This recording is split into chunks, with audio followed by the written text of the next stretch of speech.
دبی روزی که از حضرت اسرائیل خود که دلخ عربی کی تی بردر مولا پیغمبر سلام دیری دخه فاطمه بمبارک داد که و دبی بیش باوی خو به ایزناوی هست به میندر دبی تابی دبی باو دبی عربی خودی البردری دبی بیش پیغمبر سلام ایزناوی هست به می دبی براوری دبی عرب نین اوی مالا خراب که وجا خود شویتی نه دبی براوری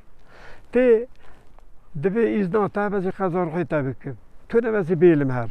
دبی ازی چی قیاشه میش بده تو چی قیاشه میش بیتی شربتی بخوی یک میلا پیغمبر سلام امکنه دبی وقتا که هاتی اما کرب کردن بسینه هره آنجا پشتی ویزی ایزنا خوشتا بخوازم دنیا کو مرنتی ها اما باتا امچونه عمره از بیت کشتر ایجار بیشم امچونه عمره چه سوار داخل وقتا پیر ابو پیغمبر سلام مشرک برده دورا مالای دیگر حضرت ابوبکر ویا در روینت که مخاره وقتا که مخاره مشروب دشن لی نیری پیر ابو که کنه خوبه گتیه گوگرچینه هلین چه کریه دبیم بنیسان نکرد نبیداری دزبرن تینه از بیشتر بیش چای سوار داخل الوی بانی مشرق دورا مالا پیغمبر علیه السلام گتیه شیر مشیب را یا کشتن آوی دانی دوست وی صادق حضرت ابوبکر حبیب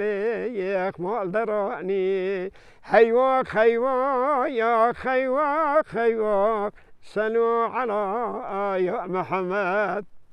چای سوار داخل دهم بره مشرق دورا مخارا پیغمبر علیه السلام گتیه بشه بره پیر عبو که گونه چکر گوگرچینه هلین چکه گردابو بره اوی تدا حضرتی پیغمبره حیواق حیواق یا حیواق حیواق سلو علی یا محمد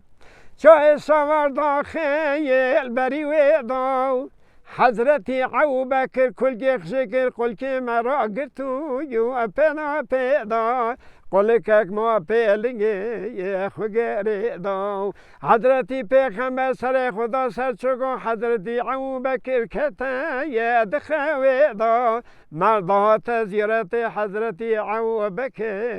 ریپین داو دجا چما یا مرا لی داو اسر چاوی یا طرفی دخودی دا اسرک سنسونت حضرتی پیغمبر کتا رابو یا دخوی دا دجا دعا کربو یا تو قاقلی دا حیواق حیواق یا حیواق حیواق سلو علی یا محمد چای سوار داخل حتی چای عرفاتی دنگی قرآن یه سلوات براکو امی دعا بکن حتی روزا یا قیامت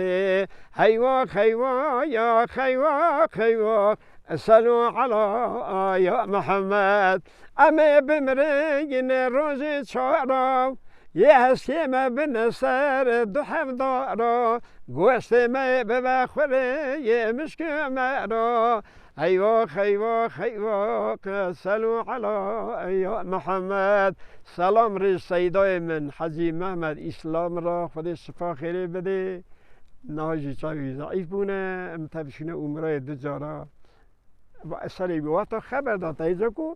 اویل چای سوار داخل نیری خبر داد خبر داد نخرد کن مگو سیدا دورا منه تا ایجا کو یا مثلا اویل کرنه خوده نه اویل اما چه خبر داد نخرد کن من باشتا میش کر گود یعنی من اولا حمل برخو گوتنه بیا من گله گوتن نه ده بیت چون عمره من برخو گوتن خیلی کلاما نه طبی وسیدا ساره ایواره ماستیانه یاشلینه باگر رو دادم مزاکریه که گفتمان